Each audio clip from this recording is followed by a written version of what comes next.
नमस्ते, आदाब, सत श्री अकाल। मैं आपका होस्ट अफरोज कुरैशी और आप देख रहे हैं प्रगति न्यूज सबसे आगे।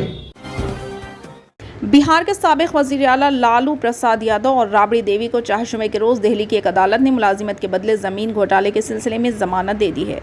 लालू और राबड़ी की बेटी मीसा भारती को भी इस केस में जमानत मिल गई थी। लालू यादव, जिन्होंने हाल ही में किडनी ट्रांसप्लांट कराया है, चारशुमे के रोज वीर चेयर पर राउस एवेन्यू कोर्ट में दाखिल होते हुए देखा गया। बीआरएस के सदर और चीफ मिनिस्टर के चंद्रशेखर राव 26 मार्च को महाराष्ट्र के कंधर लोहा इलाके में एक और बड़े जलसे-आम से खिताब करेंगे। मुख्तलिफ सियासी जमातों के सीनियर कायदीन की एक बड़ी तादाद जो बीआरएस के एजेंडे और चंद्रशेखर के विजन के तरफ रागिब हुए, इस मौके पर बीआरएस में शामिल होने की उम्मीद है। साबिक एमएलए और नेशनलिस्ट कांग्रेस पार्टी किसान सेल के सदर शंकरन्ना धोंडगे, साबिक MLA Nagnath Geswada, Maharashtra NCP youth secretary Shivraj Dhongde, NCP Nanded के जिले सदर दत्तापुर, नांदेड़ सिटी सदर शिवदास धर्मापुरकर, एनसीपी के तर्जुमान सुनील पाटिल और एनसीपी और दीगर सियासी जमातों के कई रहनुमा पार्टियों ने मंगल को हैदराबाद में चंद्रशेखर राव से मुलाकात की। आरमूर के एमएलए और नांदेड़ इंचार्ज ए जीवन रेड्डी इनके साथ थे। बीजेपी के रियासती सदर बंडी संजय ने टीएसपीएससी इम्तिहान पेपर लीक मामले पर रियासती हुकूमत को घेरने की अपनी कोशिश में मंगल को बड़ी गलती की, जब इन्होंने एक ओएमआर शीट को ट्वीट किया जिसमें दावा किया गया था कि ये एक मुलजिम प्रवीण की है और कहा कि सबसे ज़्यादा नंबर, जबकि हकीकत में एक ही उम्मीदवार क्वालिफाई करने में भी नाकाम रहा था। तमाम टीएसपीएससी इम्तिहानात के सवालिया पर्चे केसीआर टीम को लीक हो गए हैं। ये है A1 मुलजिम प्रवीण की ओएमआर शीट। टीएसपीएससी सेक्रेटरी के पीए, जिन्होंने ग्रुप 1 के इब्तदाई इम्तिहान में सबसे ज़्यादा नंबर हासिल किए थे, एक बार फिर बीआरएस हुकूमत बेरोजगार नौजवानों की जिंदगियों से खिलवाड़ कर रही है। संजय ने बीआरएस हुकूमत पर बेरोजगार नौजवानों की जिंदगियों के साथ गड़बड़ करने का इल्ज़ाम लगाते हुए ट्वीट करने के फ़ौरन बाद ट्विटर ने ओएमआर शीट को वायरल करना शुरू कर दिया, जिसे इसने ट्वीट के साथ टैग किया था। एस राजामौली की शाहकार फिल्म RRR ने भारत के लिए पूरी दुनिया से तारीफें बटोरी है, क्योंकि इस फिल्म का ताकतवर गाना नाटो नाटो ऑस्कर अवार्ड हासिल करने में कामयाब हुआ। इस कामयाबी पर इस फिल्म की टीम को मुल्क भर से तारीफें और तहनीती पैगाम मिल रहे हैं और ये पैगाम देने वालों में सियासी कायदीन और फिल्मी दुनिया से वाबस्ता शख्सियात शामिल है। हैरत अंगेज़ बात यह है कि तेलंगाना में बीजेपी के रियासती सदर बंडी संजय भी मुबारकबाद देने वालों में शामिल हो गए हैं। हालांकि जब ये फिल्म रिलीज़ हुई थी उस वक्त इन्होंने राजामौली को इस बात पर धमकियां दी थी कि गाने में कुमारम भीम को मुस्लिम लिबास में दिखाया गया है।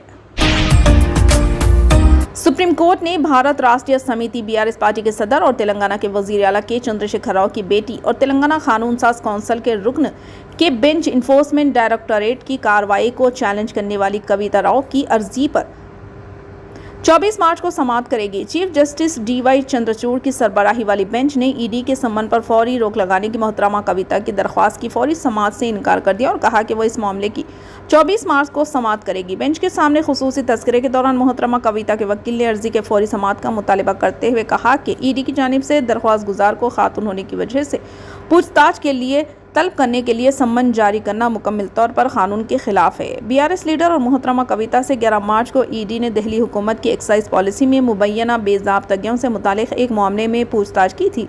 ईडी ने उन्हें 16 मार्च को पूछताछ के लिए सम्मन जारी किया था। तेलंगाना बीजेपी के मुअत्तिल रुकन असम्बली टी राजा सिंह के एक नफरत अंगेज बयान ने इनके लिए मुश्किलात खड़ी कर दी है। इनके बयान पर मुबनी वीडियो सोशल मीडिया पर तेजी के साथ वायरल हो रही थी और अब अहमदनगर जिले पुलिस ने इनके खिलाफ मामला दर्ज कर लिया है। इन्होंने अपनी इस तकरीर में मुसलमानों से मुतालिक मुतनाज़ा बयान दिया था, जिस पर बहुत हंगामा हुआ था।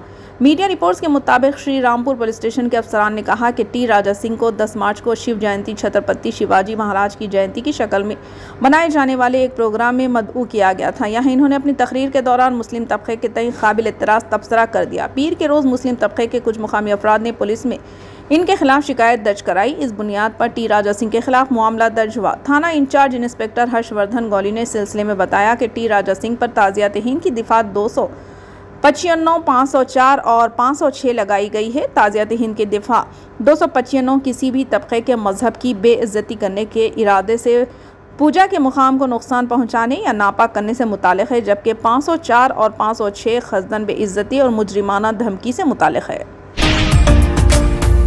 रमज़ानुल मुबारक की आमद है और इम्कान है कि इमसाल बड़े जोश व खरोश से रमज़ानुल मुबारक रिवायती मजहबी अक़ीदत के साथ मनाया जाएगा। वैसे हकीकत यह है कि 2020 और 21 में जो सख्त पाबंदियाँ नाफिज रहीं, गुज़िश्ता साल चंद पाबंदियों के साथ बड़ी राहत दी गई थी। हालांकि सुबह सादिक और फजर की अजान के लिए लाउड स्पीकर का मसला उठाया था, क्योंकि एक सियासी पार्टी ने स्पीकर के इस्तेमाल पर एतराज़ उठाते हुए पाबंदी लगाने का मुतालबा किया था। गुज़िश्ता साल माह रमज़ान के बाद पुलिस हरकत में आ गई और जगह जगह कार्रवाई भी की। फजर ही नहीं बल्कि दूसरे औकात में भी स्पीकर की आवाज़ दबाव डालकर कम करवाई गई। इमसाल, सहरी और फजर में लाउड स्पीकर के इस्तेमाल का मसला हुनूस बरकरार है। माह मुक़द्दस की शुरुआत को सिर्फ 8 रोज़ रह गए हैं, लेकिन मुसलमानों की तशवीश का किसी को अंदाज़ा नहीं है। मुसलमान लीडरशिप खामोश तमाशाई बनी हुई है। हुकूमत, पुलिस, इंतज़ामिया और दीगर एजेंसियाँ सुप्रीम कोर्ट के हुक्म का हवाला देकर दामन बचा लेती है, लेकिन ये भी सच्चाई है कि ब्रदरान वतन के त्यौहार गणेश उत्सव और नवरात्रि में डांडिया के लिए खुसूसी हुक्मनामा जारी करके लाउड स्पीकर के इस्तेमाल की इजाज़त दे दी जाती है।